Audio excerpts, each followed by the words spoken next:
आप सब जानते हैं ओडिशा में क्या हो रहा है, और उसको बोलने से पहले मंच पर बैठी हुई मेरे साथ एआईसीसी की सचिव मेरी कोलीग रोजिना तिर्की जी, एआईसीसी के नेशनल कोऑर्डिनेटर सोशल मीडिया के सुमित दुबे जी, सुष्मिता जी, जयश्री जी, हम आपके बीच में एक बहुत अहम मुद्दा लेकर आए हैं। लेकिन आंकड़ा देना, तथ्य बताना, ये एक तरफ है। ये शायद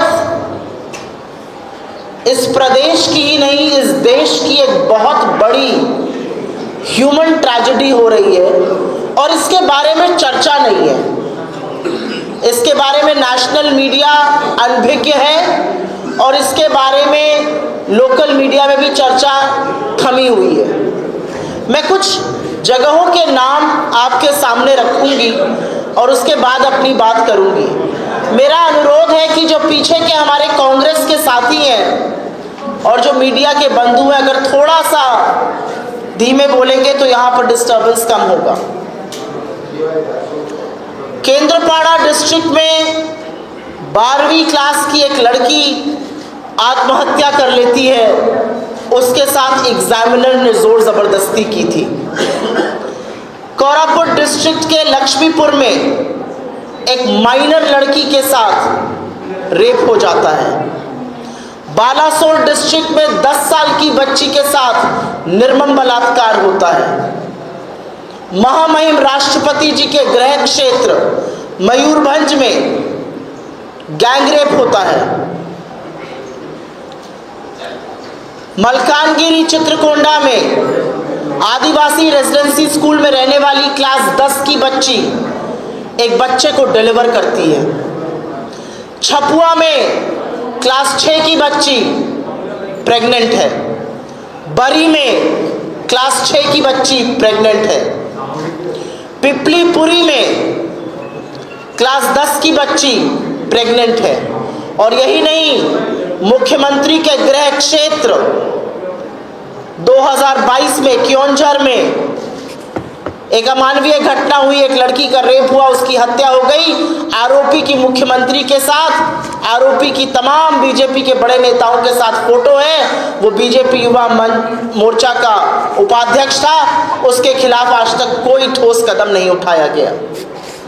ये हो गए नाम, ये हो गए चेहरे, लेकिन आंकड़े इससे भी ज्यादा भयावह हैं।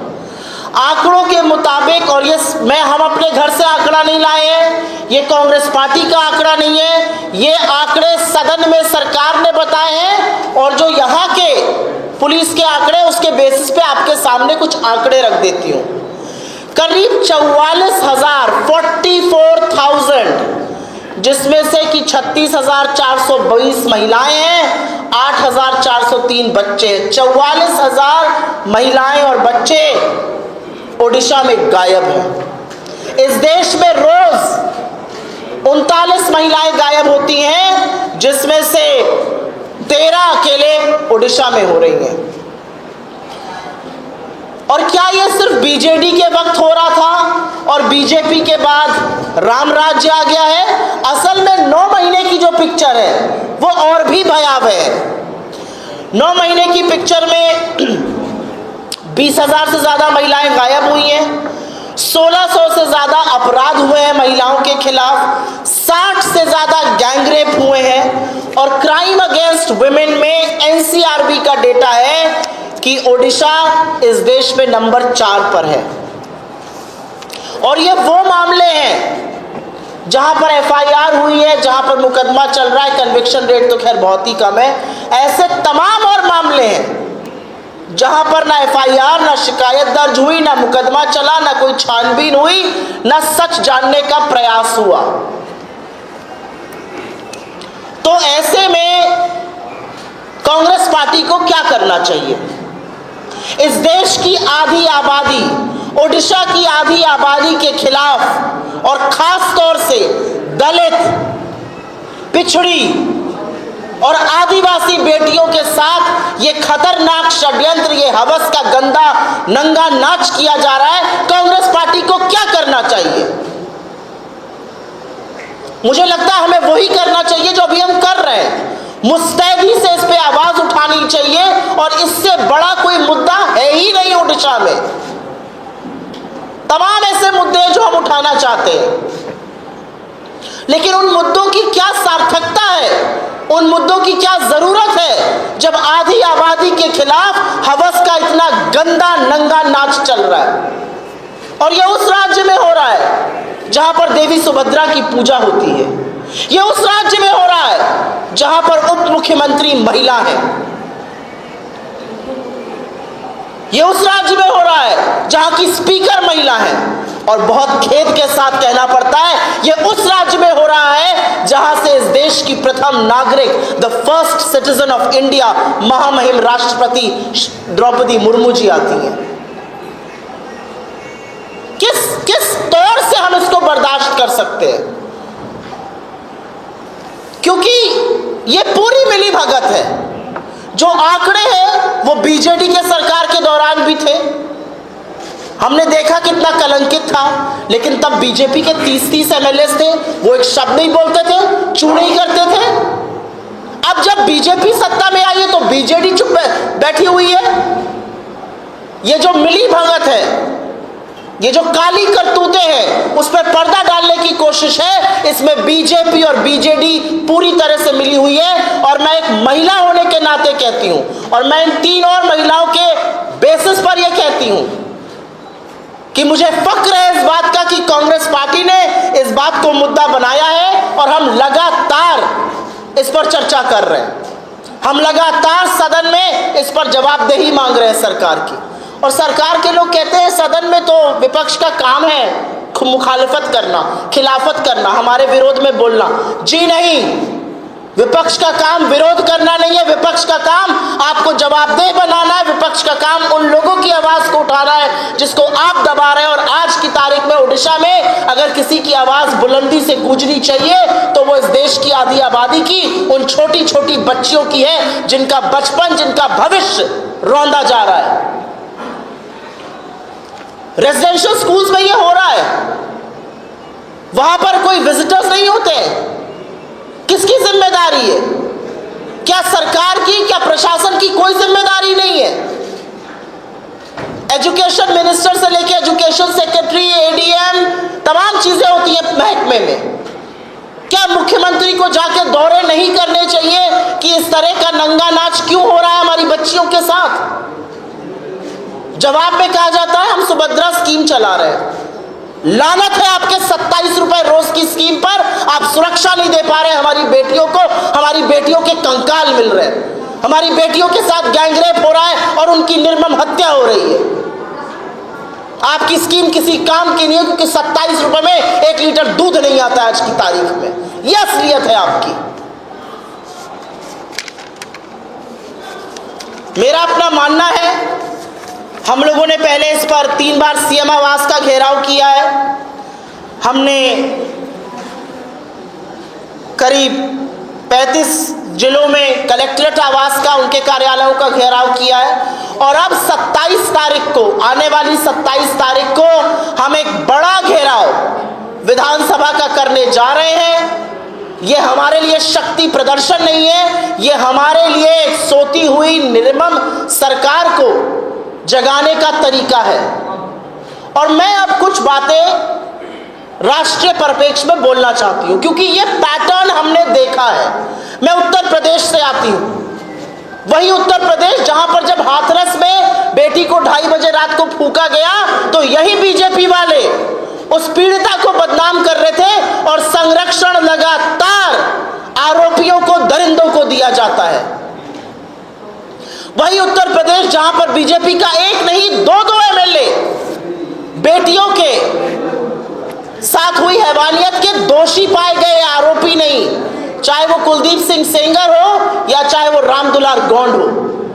ये सिलसिला हमने बृजभूषण सिंह के साथ देखा, ये हैवानियत हमने मध्य प्रदेश में देखी, ये हैवानियत हमने हर उस जगह देखी जहां पर बीजेपी का पहला कदम होता है संरक्षण, आरोपी को, दरिंदे को, हैवान को देना। बेटियां भगवान भरोसे छोड़ दी गई हैं। किस मुंह से बीजेपी बात करती है सुभद्रा योजना की? किस मुंह से बीजेपी बात करती है बेटी बचाओ बेटी पढ़ाओ की? बेटियां तो असल में बीजेपी से बचानी है, बेटियां इनके कुशासन से बचानी है।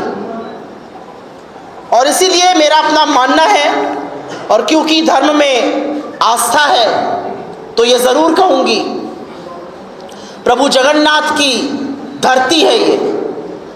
श्री कृष्ण ने द्रौपदी की लाज बचाने के लिए तार खोल दिए थे।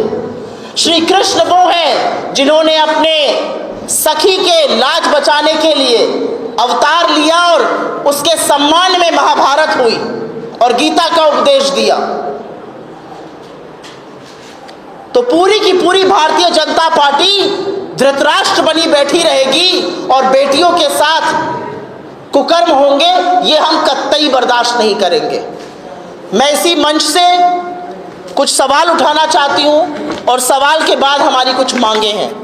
इस मंच से ये सवाल उठाने इसलिए ज़रूरी है क्योंकि सोती हुई सत्ता जागे। खत्म करने से पहले मैं कुछ सवाल हैं जो आपके सामने रखना चाहती हूं। सरकार ये मानने को कब तैयार होगी कि ओडिशा में बेटियों के साथ हैवानियत हो रही है? सरकार के नेता, सरकार की डिप्टी चीफ मिनिस्टर, सरकार की स्पीकर, सरकार के मंत्री, सरकार के मुख्यमंत्री कब उन बेटियों के हाथ जाएंगे और उनको यह आशा और विश्वास दिलाएंगे कि उनके साथ न्याय होगा? क्या सरकार के नुमाइंदे, क्या सरकार के लोग उन बेटियों के परिवारों से मिलने के लिए तैयार है जिनके साथ ये हैवानियत हुई है?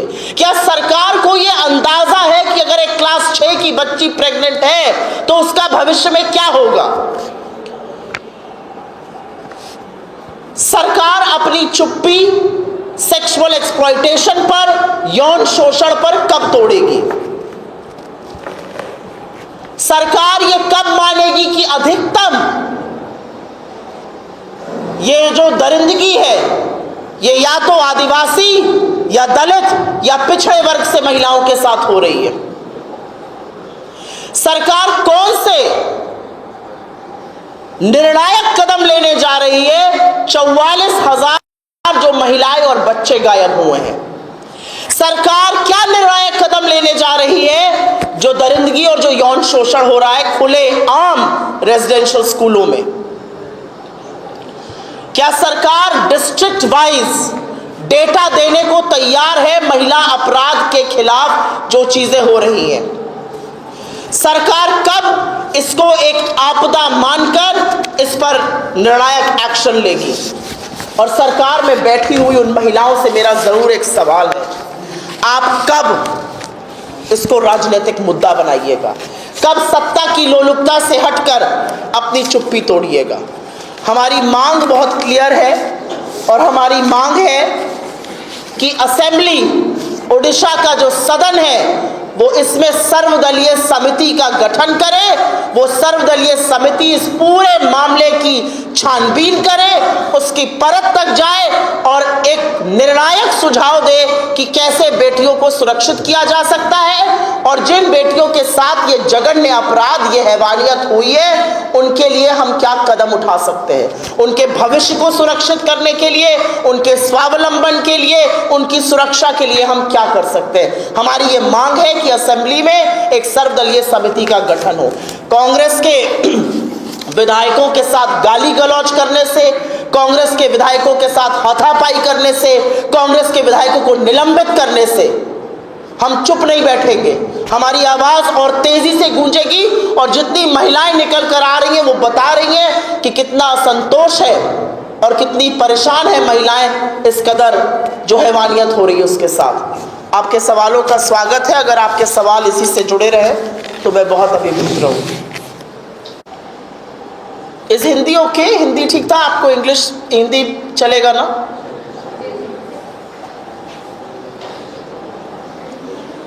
सुप्रिया जी, यहाँ के सरकार बोल रही कि आप लोग सिर्फ राजनीति कर रहे हैं महिला के विधानसभा में और आप लोग इसको बहुत दूर तक पिछड़ा रहे हैं। राजनीति किन मुद्दों पर होनी चाहिए ये मैं बीजेपी से पूछना चाहती हूं। राजनीति किन मुद्दों पर होनी चाहिए? ये वो सरकार है जो आपको 400 साल पुरानी बात में उलझाए रहेगी और 40 साल आगे का सपना दिखाएगी। लेकिन अभी क्या हो रहा है, अभी क्या हमारी बेटियों के साथ हो रहा है, क्या हमारे युवाओं के साथ हो रहा है, क्या हमारे भविष्य के साथ खिलवाड़ हो रहा है, उसकी कोई चिंता नहीं है। मैं बीजेपी से पूछना चाहती हूं, राजनीति किस मुद्दे पर होनी चाहिए? हम लोग राजनीति में क्यों हैं? हम राजनीति में इसलिए हैं कि हम सदन जाए, चाय पकौड़ा खाएं और घर आ जाएं। हम राजनीति में इसलिए हैं कि जिन लोगों की आवाज को दबाया जाता है, जिन लोगों के साथ अन्याय होता है, जिन लोगों को न्याय नहीं मिलता है, उनके लिए हम अपनी आवाज बुलंद करें। और ओडिशा में यह सच है कि एक आपदा है जो लड़कियों के खिलाफ हो रही है। मेरा सिर शर्म से झुकता है कि ऐसा प्रदेश हो गया है यहां पर जहां पर लगातार लड़कियों का यौन शोषण हो रहा है। मेरी रूह कांपी ये सुनकर। मैंने एक्चुअली डेटा पे विश्वास नहीं किया था जब तक मैंने खुद वेरीफाई नहीं किया। मेरी रूह कांप गई ये सुनकर कि लगातार रेजिडेंशियल स्कूल्स में लड़कियों के साथ ऐसा हो रहा है। हम सबकी बच्चियां हैं, बीजेपी के लोगों की भी बच्चियां हैं। अगर क्लास 6 में पढ़ने वाली आपकी लड़की प्रेग्नेंट हो जाए और एक आदमी के यौन शोषण से प्रेग्नेंट हो जाए, अगर आपके राज्य में एक लड़की का कंकाल मिले जिसका गैंग रेप होकर उसकी हत्या कर दी गई हो, तो क्या वो मुद्दा हमें नहीं उठाना चाहिए? मुझे लगता है राजनीति में होने का मतलब है कि हम जो मूल मुद्दे हैं, जो जरूरी मुद्दे हैं, वो उठाएं। बीजेपी की चाल, चरित्र और चेहरा हमने देखा है। आपसे बहुत दूर नहीं है मणिपुर। मणिपुर में जब 2 लड़कियों को नंगा परेड कराया गया और आदमखोरों की भीड़ ने उसे नोचा, तो इस देश के प्रधानमंत्री ने 76 दिन तक अपनी चुप्पी नहीं तोड़ी थी। बार बार यहां पर गृह मंत्री और प्रधानमंत्री आते हैं, सरकार बनने के बाद 3-4 बार आ चुके हैं। क्या उन्होंने कभी इसकी खोज खबर करी? क्या उनको नहीं पता ओडिशा में बेटियों के साथ क्या हो रहा है? और हम अगर उसकी आवाज को उठा रहे तो ये राजनीति, अगर ये राजनीति है तो ऐसी राजनीति और होनी चाहिए जिससे कि बेटियों की आवाज गूंजे। मैडम, आपके केंद्रीय नेता राहुल गांधी या प्रियंका गांधी 27 तारीख का समावेश में शामिल हो गए क्या? नहीं, इसका मुझे कोई जानकारी नहीं है कि वो शामिल होंगे कि नहीं, लेकिन बिल्कुल हम अपने सबसे बड़े नेताओं के माध्यम से, अपने सबसे बड़े मंच से इस बात को उठाएंगे। मैं कांग्रेस पार्टी की राष्ट्रीय प्रवक्ता हूं, सोशल मीडिया की हेड हूं। जब पता चला कि ऐसा हो रहा है और हम एक बहुत बड़ा निर्णायक कदम लेने जा रहे हैं इसमें विधानसभा का घेराव करने, हमें पूरी आशंका है, हमें पूरा विश्वास है कि हमें प्रताड़ित किया जाएगा, हमारा दमन किया जाएगा, पुलिस फोर्सेस से हमें पिटवाया भी जाएगा, लेकिन हम वो सब सहने को तैयार हैं। तो जब मुझे पता चला और यहाँ पर हमारे पीसीसी अध्यक्ष ने कहा कि आपको यहाँ पे आके प्रेस कॉन्फ्रेंस करनी चाहिए, मैंने अपने सारे प्रोग्राम निरस्त किए और मैं आई यहाँ पर। हमारा शीर्ष नेतृत्व भी, हम लोगों ने उनको बताया है और वो आगे कब आते हैं, इसको कैसे उठाते हैं, वो हम तय करेंगे। सवाल है कि आप अगले जो 27 तारीख को विधानसभा जा रहे हैं, तो इस ग्राम में आप बीजेडी को शामिल करेंगे या शामिल नहीं करेंगे? देखिए, पाप तो बहुत बड़ा हुआ है। पाप बीजेपी ने भी किया है और पाप बीजेडी ने भी किया है, और मैं बता दूं क्यों किया है। जब जब बीजेपी को जरूरत पड़ती थी केंद्र में, तो उनका सबसे बड़ा संकट मोचन बनकर बीजेडी ही तैयार रहती थी। तो ये जो मिली भगत, जिसको नूरा कुश्ती हमारी तरफ कहा जाता है, ये सब समझ रहे हैं। ऐसा क्यों है कि जब बीजेडी सत्ता में थी तो बीजेपी इस मुद्दे पर चुप रही, और आज जब बीजेपी सत्ता में है तो बीजेडी चुप रही। अगर बीजेडी को इस प्रदेश की लड़कियों की फिक्र है, इस प्रदेश की अस्मिता की, महिला सुरक्षा की फिक्र है, तो उनको जरूर हमारे साथ आना चाहिए। अगर वो नहीं आते हैं तो वो खुद बता रहे हैं वो किसके साथ खड़े हैं। वो अन्याय के साथ खड़े हैं, वो आरोपियों के साथ खड़े हैं, वो इस प्रदेश की बेटियों के खिलाफ खड़े हैं। लेकिन मैडम, बीजेडी का कहना है कि कांग्रेस बीजेपी का मोहरा बना हुआ है सदन में। आपको लग रहा है हमारे विधायक निलंबित हो रहे हैं, हमारे विधायकों के साथ हाथापाई हो रही है, बीजेपी के मंत्री हमारे विधायक का गिरेबान पकड़ के गुंडागर्दी कर रहे हैं, उनको गंदी गंदी गालियां दे रहे हैं, हम सड़क पे उधर के प्रदर्शन कर रहे हैं, हम कलेक्ट्रेट का घेराव कर रहे हैं, हम मुख्यमंत्री आवास का घेराव कर रहे हैं, हम विधानसभा घेराव करने जा रहे हैं। आपको लगता है मोहरा ऐसे बना जाता है? मेरा तो ये, मुझे लगता है कि बीजेडी को शायद समझना चाहिए कि मोहरा कैसे बना जाता है। मोहरा तब बना जाता है जब देश विरोधी कानून पास करने में सबसे पहले सहयोग बीजेडी करती थी। चाहे वो कृषि कानून हो, काले कृषि कानून, चाहे वो तमाम वो कानून हो जो इस देश की आत्मा, इस देश के लोगों, इस देश के गरीबों के खिलाफ थे, उस हर कानून को पास कराने में बीजेडी ने बीजेपी की मदद की है। मैडम, महिला लोग के ऊपर अत्याचार को लेकर कांग्रेस सरकार कर रही थी, अंजना केस, सबिना बलात्कार केस, तो आपका 2 केस के लिए आपको सरकार 25 साल से इतने सारे 44,000 केस हो रहे हैं, तो आप क्या करें? मुझे ऐसा लगता है कि उड़ीसा ने हमें हमारी गलती का सबक सिखाया। मुझे ऐसा लगता है जो हमारे शासनकाल में हुआ वो गलत था, लेकिन क्या उसकी वजह से अब जो गलत हो रहा है हम बोलेंगे नहीं। 44,000 महिलाओं और बच्चों का लापता होना एक बहुत बड़ी बात है। 39 महिलाएं रोज की लापता हो रही है हिंदुस्तान में, 13 उसमें से उड़ीसा में है, 1/3। तो मुझे लगता है सबसे पहले तो इस पर जागरूकता लाना, सबसे पहले जो सरकार, जो सत्ता में बैठी हुई सरकार है, उसको जगाना, उसको जवाबदेह बनाना, उससे निर्णायक और ठोस कदम उठवाना कि वो इसके बारे में क्या करेगी। मेरा अपना मानना है ये प्रादेशिक आपदा है। This is an emergency for women in this state. If we don't realize it now, it will perhaps be too late.